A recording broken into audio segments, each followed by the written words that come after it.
வேதத்துல பழைய ஏற்பாட்டின் காரியத்துல நான் இன்றைக்கு சாமுவேலை உங்கள் மத்தியிலே நான் கொண்டு வர விரும்புகிறேன். சாமுவேலையும் சாமுவேலுடைய அம்மாவின் கதை. சாமுவேல் 1 அதிகாரத்தில் இருக்கு. அதை பிரிச்சு அப்படியே வச்சுக்கோங்க. நான் உங்களுக்கு அப்படியே உரைநடை போல அப்படியே சொல்லிட்டே போறேன். அம்மா பேரு தான் அண்ணா. வேதத்தில் நம்ம விசுவாச அறிக்கை செய்தோம் இல்லையா? கையை திருப்பி சேனைகளின் கர்த்தர், பரிசுத்த சேனைகளின் கர்த்தர், வல்லவர் அப்படின்லாம் சொன்னோம் இல்லையா? அப்ப அந்த சேனைகளின் கர்த்தர் அப்படிங்கிற வார்த்தையை முதல்ல பழைய ஏற்பாட்டிலே பதிவு செய்த மகள் இந்த ஏழைத்தாய். ஏழைத்தாய் யாருன்னு அந்த அண்ணாள் 16 தலைமுறை சபைக்கே வரக்கூடாதுன்னு சபையை விட்டு தள்ளி வச்சுட்டாங்க. அண்ணாளை பற்றி உங்களுக்கு தெரியாத, நீங்க பல விசுவாசியா இருப்பீங்க, தெரியாத காரியத்தை சொல்றேன், கவனிச்சு கேள்வி. 16 தலைமுறை. இந்த சங்கீதம் படிக்கும்போது கோராவின் புத்திரன் தெரியுங்களா? மேல ஹெட்டிங்ல படிச்சிருக்கீங்களா? அந்த கோராவின் புத்திரர் யாருன்னா, அவரு மோசே கிட்ட சண்டை போட்டதுனால ஆண்டவர் எத்துவார்த்தை உண்டாக்கி டபால் உள்ளார போயிட்டாங்க பூமிக்குள்ளார. மீதியா இருந்தவங்க எல்லாத்தையும் கோராவின் புத்திரரை தள்ளி வச்சுட்டாங்க. எப்படி தள்ளி வச்சுட்டாங்க? அந்த 16 தலைமுறைக்கு அப்புறம் முதல் முறையா சாமுவேல் ஆசாரி குழந்தை பிறக்கிறது. அன்றுவரே நீங்க எனக்கு அனுப்பை கொடுத்தால் உங்களுக்கே அர்ப்பணித்து விடுகிறேன் ஒரு பொருத்தனையை செய்கிறார். குழந்தை பிறக்கிறது. வசனத்தில் இருந்து பால் மறந்தவுடன் குழந்தையை போய் 1 சாமுவேல் 1:10 வருஷம் அவள் போய் மனக்கசந்து மிகவும் அழுது கர்த்தரை நோக்கி விண்ணப்பம் பண்ணி, சேனைகளின் கர்த்தாவே தேவரே, உம்முடைய அடியாளின் சிறுமையை கண்ணோக்கி பார்த்து, அடியாளின் சிறுமையை கண்ணோக்கி பார்த்து,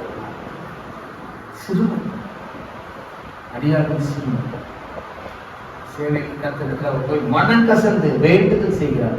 இதை பார்த்த ஏலி என்ன செஞ்சாரு? ஏலி தெரியலையா? அவங்க பாஸ்டர் என்ன செய்யறாரு? ரொம்ப நேரமா செபம் கேட்கிற வரைக்கும் நான் விட மாட்டேன், செபம் கேட்கிற வரைக்கும் நான் விட மாட்டேன்னு குழம்பி இருக்கிறான். ஒருவேளை சத்தமா அன்றைக்கு முணுமுணுத்துட்டு இருக்கிறான். பாக்குற பாஸ்டர் என்ன நினைக்கிறாரு? பாஸ்டர் உங்களை தப்பா நினைக்க முடியும், ஏன்னா அவரும் மனுஷன்.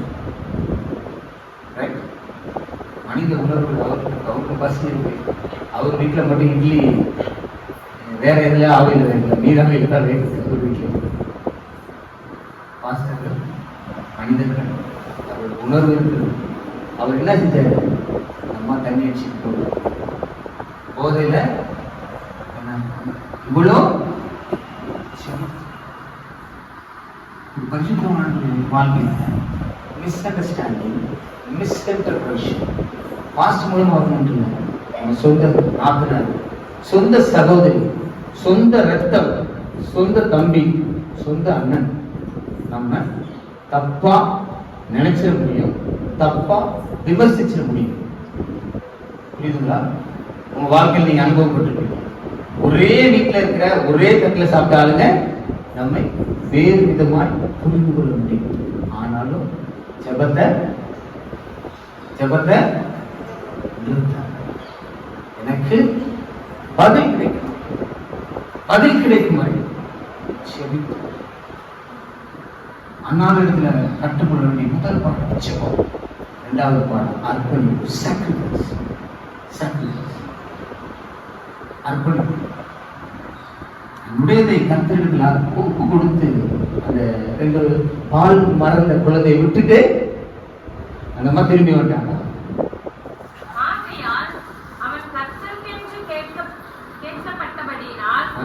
கேட்கப்பட்டபடினால் அவன் உயிரோடு சகல நாளும் அவனை கர்த்தருக்கே ஒப்பு கொடுத்தான்.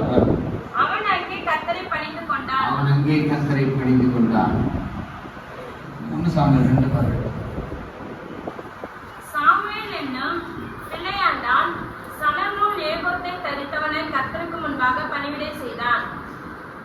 சன்னல் நூல் யார் தரிக்கலாம்? பழைய ஏற்பாடு ஆசாரியர். ஓகே, பிரீஸ்ட் இருக்கிறான் இல்லையா, ஆசாரி ஊழியம் செய்யறவன் தான் சன்னல் நூல் தரிக்கணும். இவன் லேவி வம்சத்துல வந்தாரு. அது இல்லாம எத்தனை வயசுல தெரியுமா பாஸ்ட் ஆகணும் பழைய ஏற்பாட்டுல?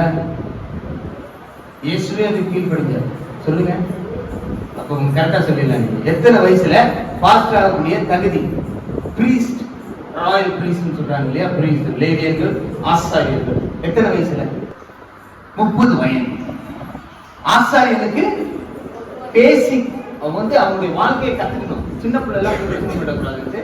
30 அவனுடைய நிதானம், அவனுடைய என்ன சொல்றது, மெச்சூர்ட் மைண்ட் இருக்கணும் அப்படின்றதுக்காக மோசேயின் ஆகமங்கள்ல ஆதியாகம யாத்திராகம லேவியர்கள்ல எப்படி எல்லாம் இருக்கணும் ஒரு ஆசாரியன். அவனுடைய சட்டை எப்படி இருக்கணும், அதுல மார்பதக்கம் எப்படி இருக்கணும், அவனோட ட்ரெஸ் எப்படி இருக்கணும், அவன் எத்தனை மணிக்கு எழுந்திரிக்கணும், அவன் எப்ப குளிக்கணும், என்ன தண்ணியில குளிக்கணும், எப்படி போகணும், எப்படி வரணும், எப்படி தூங்கணும், இதெல்லாம் பேக்ரவுண்ட் ஹிஸ்டரியில இருக்கு. இந்த ஜக்கரியான்னு ஒருத்தர் வரலையா, ஜான் அப்பா, யோவான் அப்பா, அவர் ஏன் ஆண்டு ஊழியா பண்ணாரு? அவ்வளோ ராயல் பிரீஸ்ட். அதாவது பாஸ்டுக்கெல்லாம் பாஸ்ட் ஆக வேண்டிய தகுதியில் இருக்கிறவன் இது எப்படி யாரும் ஆண்டவர் ஒரு கேவலமான ஒரு கேள்வியை கேட்டான். ஏன்னா அவ்வளவு அனுஷ்டானங்கள், இந்த மாதிரி நியமங்கள் ஆண்டவர் அடிக்கி வச்சிருக்காரு. 30 வயசுல தான் அவன் ஆசாரியன் ஆகணும். சட்டத்தை மோசேதான் சொல்லிட்டு மோசைக்கு சொல்லிட்டாரு, கோராவின் புத்திரர் என்கிட்ட வரவே கூடாது. அம்மாவுடைய ஜெபத்தின் மலம் கையிலுடைய குடும்பத்தில் ஒரு அம்மா, ஒரு அப்பா, ஒரு மனைவி உண்மையா ஜெபிக்கும் போது கர்த்தர் சட்டங்களை தான் எழுதி கொடுத்த சட்டத்தை மாத்துறாருன்னா உலகத்துல போற சட்டத்தை மாற்ற மாட்டேங்கிறார். உங்களுக்காக சட்டத்தை மாத்திருக்காரா? இதுவரைக்கும் நீ அனுபவப்பட்டிருக்கீங்களா? உங்க காலேஜ்ல ஏதாவது ஒண்ணு இல்லைன்னு சொல்லுவாங்க, மறுநாள் கூப்பிட்டு கொடுத்துருப்பாங்க. எனக்கு நடந்து உண்மையா தம்பி வாலிப உண்மையா நீங்க செபிக்கும் போது உங்களுக்கு என்று சட்டங்களை மாற்று. தானே கூட பழைய ஏற்பாட்டின் காரியத்தை மாற்றிருக்கிறார். இயேசுவே 30 அந்த நியாய பிரமாணத்தை நிறைவேற்றக்கூடிய 30 வருஷத்துக்கு அப்புறம் தான் ஞானஸ்தானம் எடுத்து ஊழியத்துக்கு வந்தார். நியாய பிரமாணத்தை நிறைவேற்றவே இல்லை, அழிக்கவே வரல, ஃபார்மாலிட்டிக்காக. சின்ன பிள்ளை ஏக போட்டு நிற்கிறாங்க.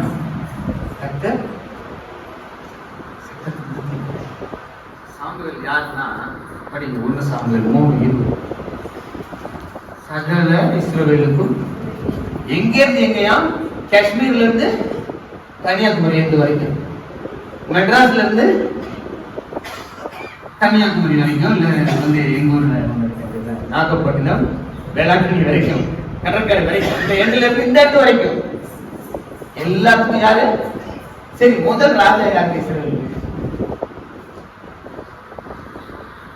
சவுலை அபிஷேகம் பண்ணது யாருங்க?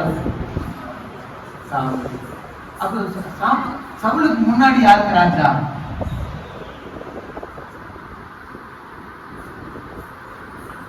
சவுலுக்கு முன்னாடி யார் ராஜா?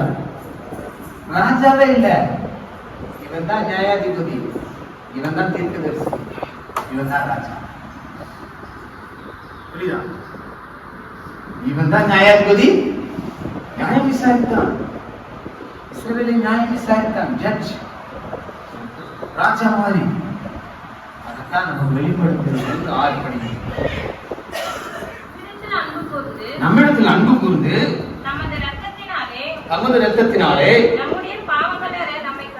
நம்முடைய பாவங்களற நம்மை கழுவி நம்முடைய பிதாவாகிய தேவனுக்கு முன்பாக நம்மை ராஜாக்களும் ஆசாரியர்களுமாக்கின அவருக்கு மகிமையும் வல்லமையும் உண்டாயிருப்பதாக.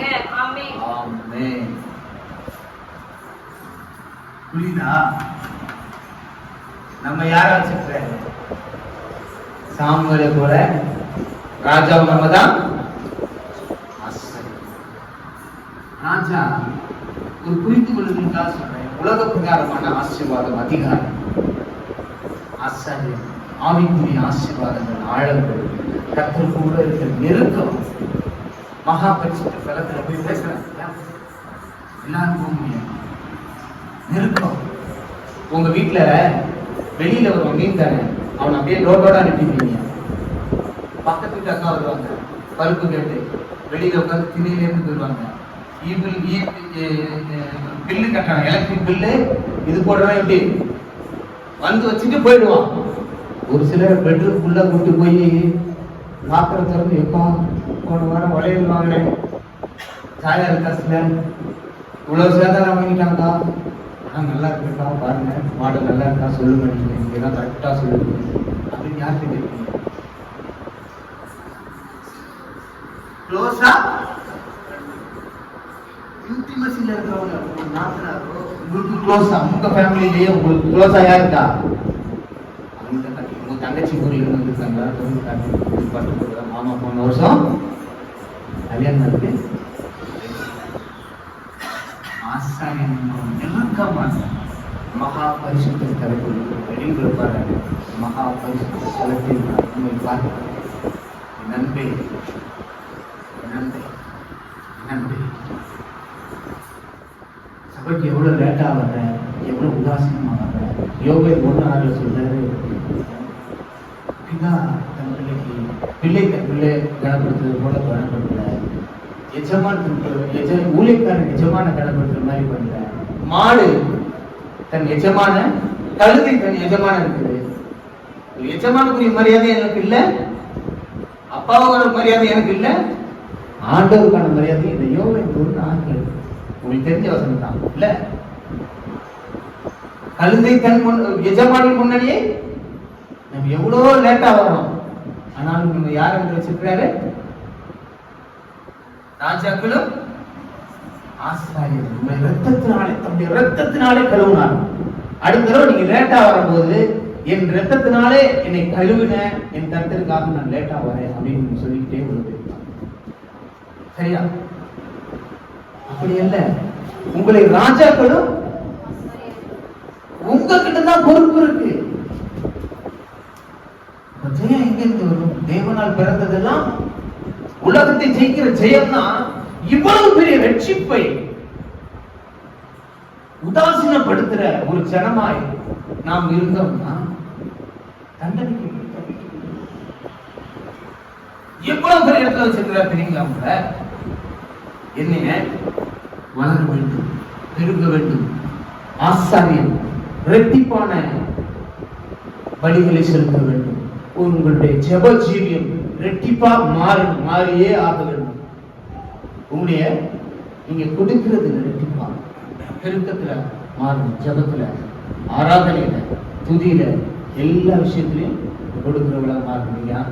உங்களுடைய ஆண்டவர் உங்களை என்னையும் ராஜாக்களும் ஆசாரியமாக மாற்றியிருக்கிறார். 1 பேதுரு 2:9 படிக்கும். நீங்களோ உங்களை அந்தகாரத்திலிருந்து தம்முடைய ஆச்சரியமான ஒளியிடத்திற்கு வரவழைத்தவருடைய புண்ணியங்களை அறிவிக்கும்படிக்கு, நம்ம அறிவிக்கும்படி தெரிந்து கொள்ளப்பட்ட சந்ததியாயும், ராஜரீகமான ஆசாரிய கூட்டமாயும், சாதா ஆசாரிய கூட்டம் இல்லைங்க, ராஜரீக ஆசாரிய கூட்டம். நான் சொல்லுவேன் சகரியா வாசுகலாம் பாஸ்டர், ராஜரீக ஆசாரிய கூட்டம். ராஜாவும் நீங்க, ஆசாரியர் பரிசுத்த ஜாதியாயும் அவருக்கு சொந்த ஜனமாயும் இருக்கிறீர்கள். அவருக்கு சொந்த ஜனம், blood relative. நீங்க இந்த வார்த்தையை உணர்ந்து சபைக்கு போறேன், ஆண்டவரை பார்க்க போறேன், என் பிளட்டை நான் பார்க்க போறேன், எனக்காக ரத்த சிந்தினவரை பார்க்க போறேன், என்னை ராஜாவும் ஆசாரியமாய் ராஜரீக ஆசாரியனாய் மாற்றின. நீங்க நினைக்கலாம் நான் இந்த ஃபேமிலியில பிறந்துட்டேன், நான் இப்படி இருக்கேன். இல்ல, உன் டெசிக்னேஷன் வந்து கர்த்தர் கொடுத்து விட்டார். நீ உணராமல் அமர்ந்து கொண்டு இருக்கிற. ஜெபஜீவியத்தை தட்டி எழும். செய்ய வேண்டியதெல்லாம் அன்னாள் கூட. அன்னாளுடைய ஜெபம் சாமுவேலை கொண்டு வந்தது. தான் முதல் பேர்சேபா வரைக்கும் அவனால் ஆசீர்வாதம், அவனால் விடுதலை, அவனால் பெரிய ரட்சிப்பு உண்டானது. ஜெபம் உங்க ஃபேமிலியில் இருக்கிற தடைகளை உடைக்கும். கர்த்தர் ஒரு மனுஷனை உருவாக்குறதுன்னு அவர் முடிவு பண்றார். எந்த தடை, எந்த மனுஷனா இருக்கும், யார் தவறா பேசணும், யார் நம்ம தவறா நம்மளை பத்தி இன்னொருத்திட்ட போய் சொன்னாங்க, கர்த்தர் சட்டங்களை மாற்ற தான் எழுதுனதே கூட மாற்றி வச்சிருவாரு. ஒரு கண்ணீர் கண்ணீர் சிந்தி ஜெபிப்பீங்களா? கண்ணீர் வராத ஜெபம் செய்யாத. கண்ணீர் சிந்த தெரியலன்னா நீ கிறிஸ்தவத்துக்குள்ளேயே வரல. தியாகத்தினால் அம்மா பால் பறந்த பிள்ளையை விட்டுட்டு வரணும்னா கிறிஸ்துவுக்கு என்று பண்ணின தியாகம். இரண்டாவது எவ்வளவு சுருக்கத்தை தியாகம் பண்ணி பிள்ளைய போய் கூட சொல்லலாம்.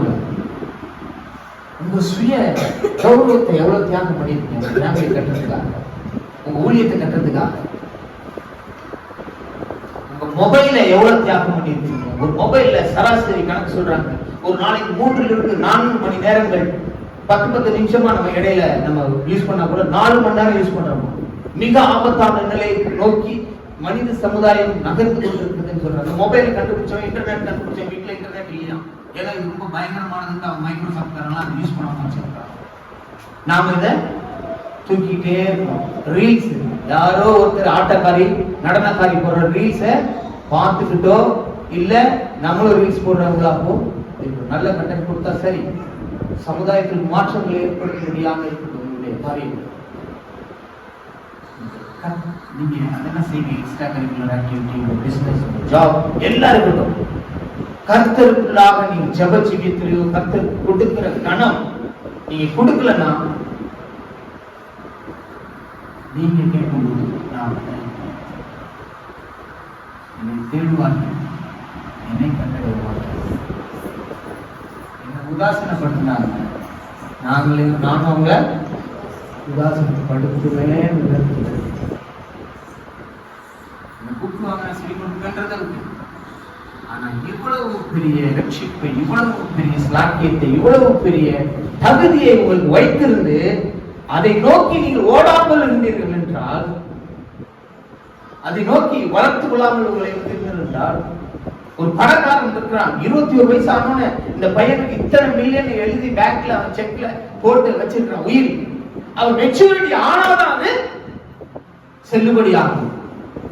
வேதம் பொய்யல்ல, மெச்சூரிட்டி ஆகாம, விசுவாசிகள் மெச்சூரிட்டி ஆகாம, தங்களை வளர்த்துக் கொள்ளாம, வளர்க்கிறதுக்கு அர்ப்பணிக்காம, தியாகம் செய்யாம, பாவ பழக்கத்திலே இல்லாத சுகம் என்னன்னா காலையில அலாரம் அடிச்சோன்னு அதை ஆஃப் பண்ணி தூங்குறது சுகம் இருக்கு.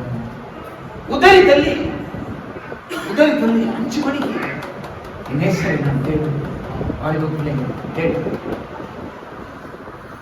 சபைக்கு வந்து வேலையை செய்ய, தியாகம் செஞ்சு வேலையை செய்ய. என்ன பொசிஷன்ல வேணா இருக்கலாம், ஐடியில் இருக்கலாம், எங்க இருக்கலாம். தனி ஆளா 2 லாரி மண்ணெல்லாம் ஒரே ஆள். இந்த மாதிரி சபைக்கு இடம் இல்ல. எங்க சபை கூட இல்லை, இன்னொரு சபை. எங்க 2000 பேர் கூடுறாங்க, அங்கெல்லாம் அவங்க சோறு போட்டுருக்காங்க. எங்க சபை விட்டே போய் சோறு போட்டு என்ன சொல்றாங்க? கர்த்தருக்காக உழைப்ப கொடுங்க, உங்க தியாகத்தை கொடுங்க. கொடுக்கும் போது அண்ணாளுக்கு சாமி இருக்கிறது போல உங்கள் வாழ்க்கைக்குள்ளே சாமி இருக்கிற சட்டங்கள் உடைக்கப்பட்டு இல்லை. நான் இப்படியே இருப்பேன்னா அது வளர்ச்சிக்கு வளர வேண்டும், ஜெயிக்கிறவர்களாக வளர வேண்டும்.